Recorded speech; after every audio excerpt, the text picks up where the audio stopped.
Olá!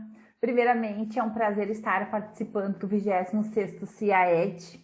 Me chamo Diana, sou mestre em Educação pela área de Tecnologias Educativas, junto com a minha colega Nilurdes Mariano, que também é mestre em Educação na área de Tecnologias Educativas, ambas pela Universidade do Minho, em Portugal.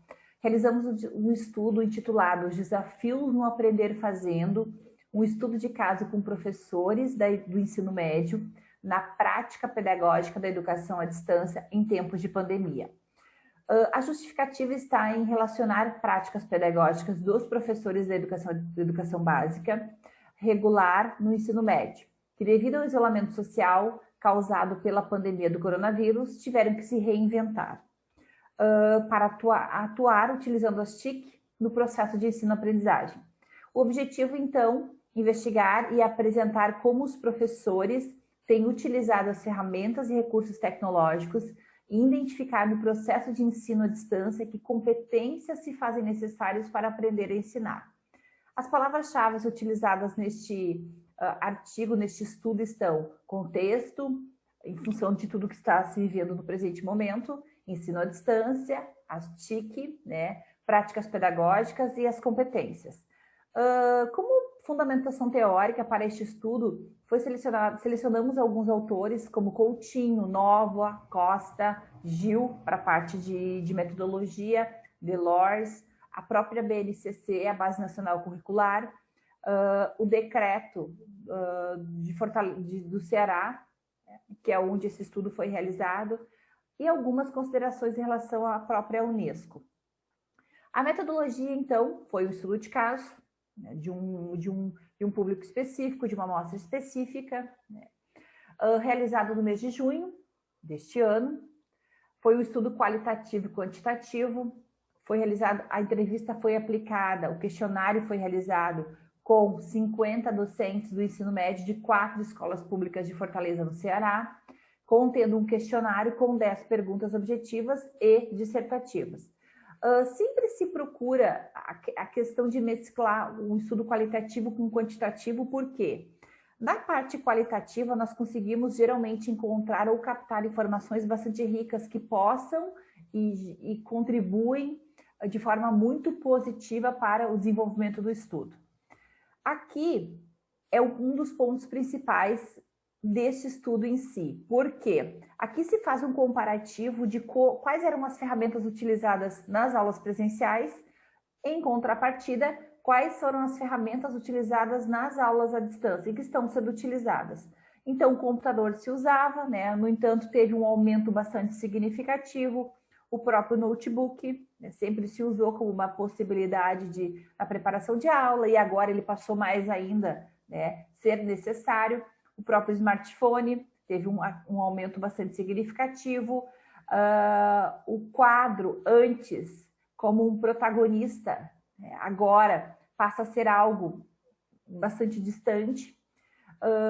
Os vídeos, antes utilizados, agora também são utilizados. Antes não se tinha a própria estrutura do Google Class ou do Google Meet como ferramenta, agora passa a ser prioridade. Por quê? Há o espaço que precisa ser compartilhado e centralizado todas as informações, todos os conteúdos, né? Assim como é necessário ter uma ferramenta para que se possa realizar as conferências, as aulas ao vivo. Então, a ferramenta adotada aqui é a questão do próprio Google Meet. Por isso, o caso da representatividade maior. Jogos pedagógicos antes utilizados agora teve uma redução bastante significativa. O que é muito importante a gente sempre pensar? Quando nós analisamos a questão do uso da tecnologia no contexto educacional.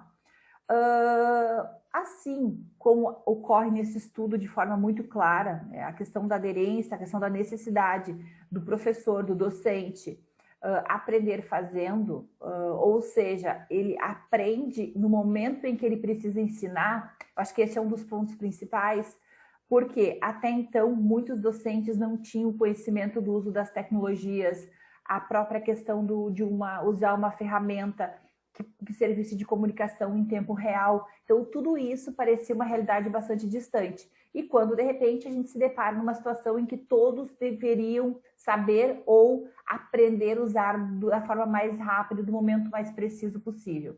Então, é justamente isso que nós vemos nesses dados aqui, que nós conseguimos visualmente constatar, né? O professor teve que aprender fazendo, ou seja, ele não teve o tempo de aprender para que depois ele pudesse ensinar. Ele teve que aprender a usar no momento em que ele estava ensinando um conteúdo e ensinando o aluno a usar também.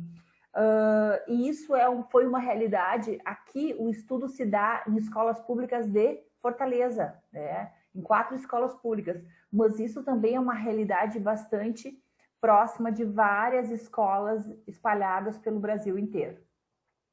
Então, resultados e discussões, então, estratégias utilizadas na comunicação com os alunos, então as videoaulas gravadas, o envio de conteúdos digitais são primordiais, passam a ser decisivos e importantíssimos dentro desse contexto. A transmissão das aulas, os conteúdos educacionais, os livros didáticos também, né, tem essa questão de chegar até o aluno.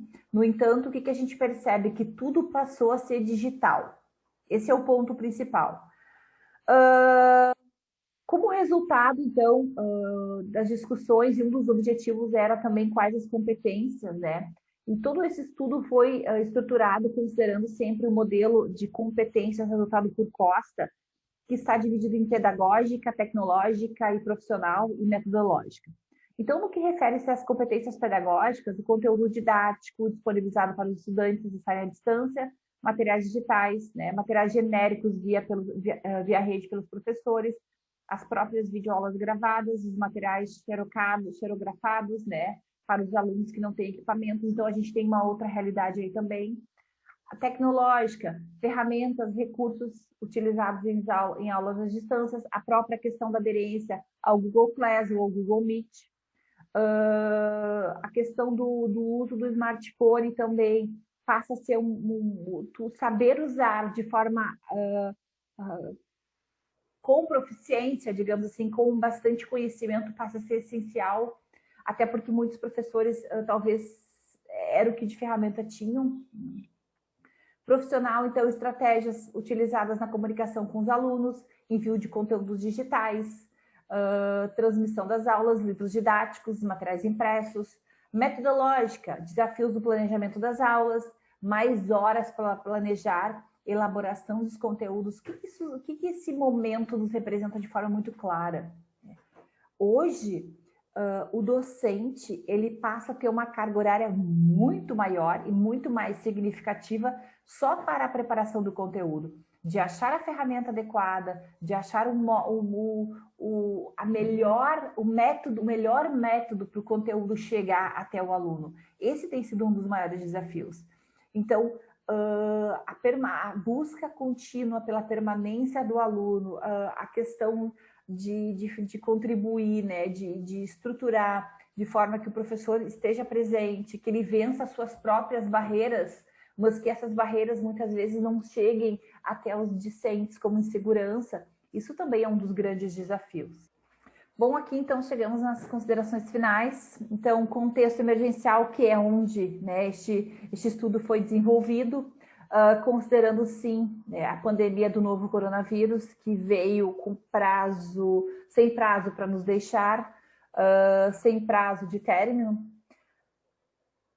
Precisou se rever a questão da educação à distância, a questão da aderência do ensino remoto emergencial. Esse ensino emergencial ele foi respaldado por decretos e diretrizes, né, para que fosse realizado a prática pedagógica de uma forma muito positiva, para que o aluno para que de fato não houvesse a interrupção das aulas, a autonomia do professor para a busca da sua formação. Então, finalizamos através das considerações finais.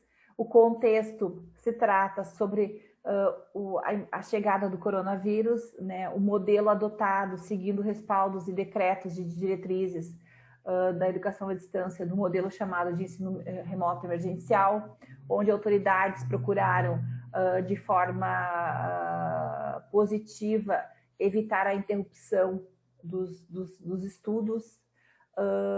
Pensou-se também na questão da autonomia do professor para a busca da sua formação, aprender a fazer. Então, viu-se que a necessidade do professor manter-se sempre em constante qualificação foi e é muito importante.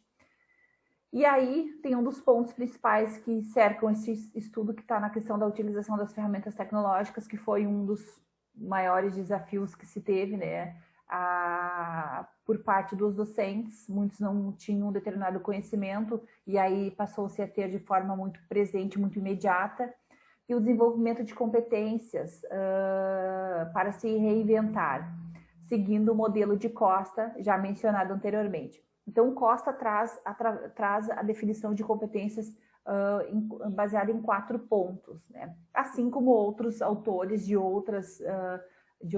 outros momentos trazem competências voltadas à parte de conhecimentos, habilidades e atitudes. Então, cada autor tem uma percepção acerca do que vem a ser as competências. E aqui nesse estudo, então, a ideia principal foi direcionar justamente para a parte de competências elencadas por Costa. E assim, agradecemos a atenção de todos e desejamos um excelente 26º CIAED.